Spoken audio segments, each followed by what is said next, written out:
The next major incident that is narrated in the seerah is the first immigration to Abyssinia. When these tactics of open intimidation, of humiliation, of torture continued, the Prophet ﷺ eventually suggested to the Sahaba that this land has become too constricted for you. Why don't you emigrate to the neighboring land of Abyssinia? For there is a Christian king there who is a just king, and he shall allow you to worship without interfering in your worship. And this announcement was made in Rajab, in the 5th year of the da'wah. So, the 3rd year of the da'wah he goes public. Less than a year and a half later, we will not understand what hardships this would mean to emigrate to a new land. The people there are not of your tribe, and you are 2nd, 3rd class. You don't have any izzah. You can be plundered, raped, looted, anything could happen. Nobody's going to protect you. On top of that, you don't have bank transfers. You're not going to take your wealth and then, wire it to the different land. No. Your property is your property. You can't sell it at market price because you're not telling anybody you're leaving.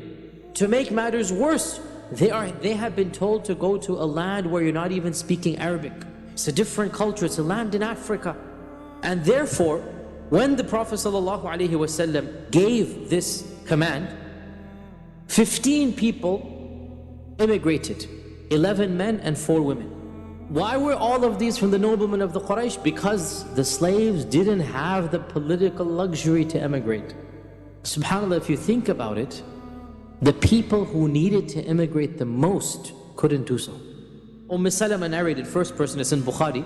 Salama said, so we began to live in a good land with good neighbors, and we were safe with regards to our religion and did not fear any persecution. And the Prophet ﷺ said, this is interesting, he is a just king because he does not persecute his subjects and he does not interfere in their religion. Shortly after the immigration to Abyssinia, the Muslims returned back to Mecca. In fact, so much so that it is narrated that they came back within 3 months. Why would they return just after 3 months? What happened that caused them to change their minds after emigrating to Abyssinia and then come back to the very land of persecution, the very land of torture? They returned back because of one rumor. And that rumor was, the Quraysh have accepted Islam. No matter how wild the rumor sounded, their hearts were yearning to go back. And they didn't have the connections that we do with the modern facilities to verify. So they packed their bags and they come back all the way back. And on the way there, they discover that this is in fact not true. What is the basis of this rumor? And it says in this hadith in Sahih Bukhari, that in the month of Ramadan, 2 months after the Muslims have immigrated, the Prophet ﷺ recited Surah An-Najm. And Surah An-Najm is a very powerful surah, very eloquent surah. النجم إذا هوى ما ضل صاحبكم وما غوى وما ينطق عن الهوى إن هو إلا وحي. And when he came to the very end of the surah, the very last verse in the surah basically says, فَاسْجُدُوا لِلَّهِ وَاعْبُدُوا. That prostrate to Allah subhanahu wa ta'ala and worship Him. And so the momentum built up in the surah, and the excitement built up, and the power of the Quran affected the entire congregation, Muslim and non-Muslim, such that when the Prophet ﷺ said, فَاسْجُدُوا لِلَّهِ وَاعْبُدُوا, the Muslims fell into sajda. And when the Muslims fell into sajda, the Quraysh were so overwhelmed with emotion, they too fell into sajda. Muslim and non-Muslim, for the first time, they all united behind the Prophet Muhammad ﷺ. The rumor begins a handspan and it returns back an arm's length. By the time it reached Abyssinia, the rumor had become what? They've all accepted Islam, they've united behind the Prophet Muhammad ﷺ. And this rumor, as we said, led to the Muslims to return back from Abyssinia, and when they came back, they discovered that this rumor was false. So the point being that the situation in Mecca remained status quo. It didn't change at all. And the Quraysh continued to persecute the Muslims. And so the initial batch that had immigrated from Abyssinia came together and decided, what do we do now? And the bulk of them said, let's go back. But in the meantime, they had stayed in Mecca 2-3 weeks, and the news spread amongst all of the Muslims about how good life was in Abyssinia, at least in terms of physical harm. Yes, it was difficult culturally and language and climate, but not hostile.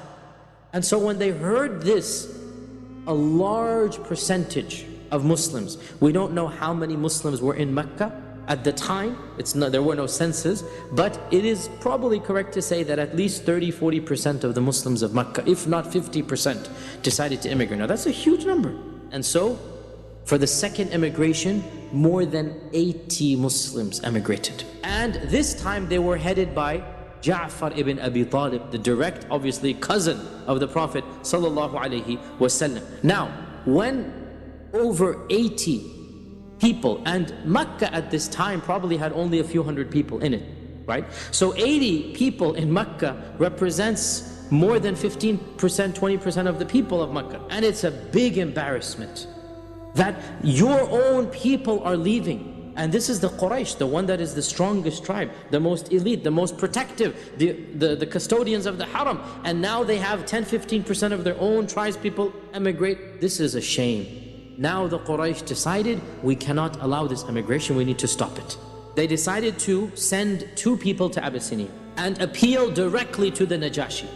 Najashi is the title of the person who rules Abyssinia. So they sent 2 delegates, Amr ibn al-As and another person. Scholars have differed who that second person was. So they traveled all the way to Abyssinia. Salama narrated, when we landed in Abyssinia, this is the second hijrah, we were treated very hospitably by the Negus. He granted us security in our religion. He allowed us to worship Allah without persecution or any hindrance. In fact, we did not even hear one ridicule against us by the people. But then the Quraysh heard of our status, that we have izzah. And so they plotted against us, and they decided to send 2 strong men. By strong she meant people who would do their job, not physically strong. That 2 strong men. And they gave them precious gifts. They loaded them with gifts. And the 2 dignitaries, emissaries, arrived in Abyssinia. The first thing that they did was they went to all of the viziers, the ministers of Najashi, and they gave each of them expensive gifts and leather, basically bribed them. And they said to them that we have in your midst a group of renegades and rebels, and we will speak to the Najashi tomorrow about their case, and we want you to hand them back to us and support us in this cause. So basically this is open bribery. When we give the Negus his gifts, remember our gifts to you, because they're going to bribe the Negus tomorrow. And subhanAllah, look at the hatred really of the Quraysh here, that they can't even bear to see the Muslims live in a foreign land. So the next day they approached the Negus and they said, some foolish youth from amongst our nation have emigrated to your country. They have left our religion and they have not embraced your religion. They've invented a new religion. And the leaders of our community have sent us to you in order that you hand these young foolish people back to us so that we can deal with them, because we are more knowledgeable of their faults than anybody else. And so they presented the Negus with lots of fine gifts. So when they finished their petition, the vizier stood up. They've been bribed. And they said, O our ruler, verily what they have said makes complete sense. These are strangers in our land. We don't know anything about them. Return them back to their people. Let them deal with their affairs. Najashi said, no, by Allah, I cannot just hand them back after they have chosen my land. Now remember, when they entered Abyssinia, even though the books don't mention this, but it must have happened, they must have sent a petition to Najashi asking permission to live. So he said, these people have chosen me over all the other lands they could have chosen. And they ask for my protection. The least that I can do is to listen to their side of the story. So the Negus sent a messenger. Najashi sent a messenger to Ja'far ibn Abi Talib. And he said, come all of you to the palace tomorrow and explain to us why your people are opposed to you. Now, they had never seen the Najashi. Najashi is the king, right? And so they became frightened, which is only natural. And they said, what are we going to say? And so Ja'far said, we will only say what our Prophet ﷺ told us to say, and we're not going to change the truth no matter what happens. I will speak the truth. So when they arrived at the palace, they found the Negus surrounded by his advisors. So he was surrounded by the viziers and the patriarchs. This is an official meeting. And you have Amr ibn al-As and you have his companion on one side, and you have Ja'far ibn Abi Talib and the delegation of the Muslims on the other side. Now Amr ibn al-As entered first, and him and his companion, as was the custom of the Najashi, they prostrated in front of him. Ja'far ibn Abi Talib entered, and he walked in erect, firm, and he did not lower his head 1 inch. The minister said, how dare you walk in without prostrating to the Najashi? And so Ja'far says, our Prophet ﷺ has told us that we can only prostrate to our Lord. And so Najashi says, tell me, what is this religion of yours that you have now invented? And what is the matter that you have forsaken the religion of your people and you haven't embraced my religion, nor have you embraced the other religions on earth? So Ja'far responds, and Your Highness, we used to be a nation steeped in Jahiliyyah, and we would worship idols, and we would eat this dead meat. You know, if an animal dies, we'll eat it. And we used to perform fahisha, and we would break the ties of kinship and treat our neighbors in contempt. The strong amongst us would eat up and devour the weak. And we remained in this state until Allah subhanahu wa ta'ala sent a messenger to us. This messenger was known to us. He's from our community. We know his house and his lineage, and we know his truthfulness, and he never spoke one lie in his life. And he invited us to believe in one God alone and to leave idol worship. And he told us to abandon the ways of our forefathers and to leave the worship of stones and statues. And he commanded us to be true when we speak, and to fulfill our promises, and to fulfill the ties of kinship. He told us to be good to our neighbors, and he commanded us to avoid all evils. He told us to not spill blood, to give true testimony. He forbade us from eating the property of orphans. He forbade us from accusing others of adultery. And he commanded us to worship Allah alone without associating anything with him. He told us to pray and to fast and to give charity. So we believed in him, and we followed him, and we had faith in him, and we worshiped Allah alone, and we gave up worshipping idols. And we forbade upon ourselves everything that he told us to forbade, and we made permissible all that he allowed for us. But our people opposed us, and they showed hatred towards us, and they tortured us, and they punished us, and they tried to force us back into idol worship. And they were unjust to us, and they made life miserable, and they prevented us from being who we were. So when they did this, we emigrated to your land, and we chose you above all other rulers, and we wish to come under your generosity and hospitality, and we put our trust in you that we would not be shown injustice in your land, O exalted highness. And so this speech swayed Najashi, and it moved him. And he said to the Muslims, do you have any revelation that this Prophet says he has? So Ja'far said, yes, I do. And so he said, recite it for me. And so Ja'far ibn Abi Talib recited the beginning few pages of Surah Maryam. كافها يا عين صاد ذكر رحمة. And obviously it is said, Ibn Ishaq himself says this, that even the patriarchs, without even understanding what was being recited, they were moved to tears. And Najashi himself began to cry. When it was translated to him, he too began to cry. He said, I swear by God, this recitation, this tilawah, and the messages of Moses and Jesus have sprung forth from the same fountain. This is the same source. And he spoke to the two emissaries and said, go away from me, because I'm not going to hand these people over to you. So Amr ibn al-As and his companion exited in humiliation. And as they were leaving, Amr whispered over to his companion and said, don't give up yet. I have one final trick. His companion was the more gentle of the two, and his companion said, leave it, Ya Amr. Because look, even if we don't agree with him, in the end they are our relatives. But this is Amr ibn al-As, and at this time he's not a Muslim. So Amr said that no, one more attempt, just wait tomorrow. So the next day, they sought permission again.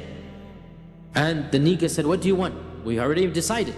And so Amr said that, oh, Holy Emperor, we forgot to mention to you one thing, that they say something blasphemous about the God that you worship, Jesus Christ. So Najashi sent the emissary again on the next day and said, come immediately to the palace. Come immediately to the palace, we're waiting for you now. We want to know what your position is on Jesus Christ. At this, the Sahaba were struck with terror, much more than they were on the day before. Because now, this is like, come right now. And so, once again they say, what are we going to say, Ya Ja'far? And so Ja'far said, we will say exactly as what the Prophet ﷺ told us to say. And we will not change this for them. And so they come back to the Najashi, and Najashi is a bit irritated. And he asks them, what is this that I have heard, that you have a blasphemous opinion about Jesus Christ? So Ja'far said, Your Royal Highness, we say exactly what our Prophet said. Now notice he said this phrase multiple times. So the point being, he says, our Prophet told us that Jesus Christ is the Abd and the Rasul and the Abdullah and Rasulullah and Kalimatullah that he gave to Maryam, Al-Batul Al-Adhra, the virgin, the innocent, the chaste Maryam, and that he was a righteous prophet. And so when Ja'far said the truth, now it comes out, and we can read into the lines here, that the Negus was not in fact a believer in the Trinity. And he didn't believe that Jesus Christ is the Son of God. And so he picks up a little branch that was in front of him, a twig, and he says, Wallahi, what you have just said does not exceed what Jesus Christ said by this much of a branch. And he turns to the emissaries and he says to Amr ibn al-As that, be gone from here and take all of your gifts back with you, I have no need for them. And so Salama is narrating all of this, and she concludes by saying, the two emissaries left humiliated, debased and degraded. And we remained in the land receiving the best hospitality and the most neighborly treatment for 14 years. 7 years after the Hijrah, the Muslims were still in Abyssinia. Only after the Battle of Khaybar, and that's in the 7th year of the Hijrah, did the Prophet ﷺ send them a letter and tell them to come back. The Prophet ﷺ wrote Najashi a letter and he invited him to Islam. And Najashi wrote back to the Prophet ﷺ saying that, I am a Muslim and I believe in you and I believe in all that you say, and if you command me, Ya Rasulullah, I will come right now to Medina and serve you. Najashi eventually died a number of years later, and the Prophet ﷺ came out one day in Medina and he said, Jibreel has come and informed me that a pious brother of yours has died in a neighboring land. Before anybody could come and tell him, 2 weeks journey, instantaneously, on that very minute, the Prophet ﷺ was informed that Najashi has died. And he commanded the Sahaba to come and pray the one and only prayer that was ever prayed in the life of the Prophet ﷺ, Salat al-Janaza al-Ghaib. The only time ever in the history of Islam that the Prophet ﷺ prayed over somebody without a body being present.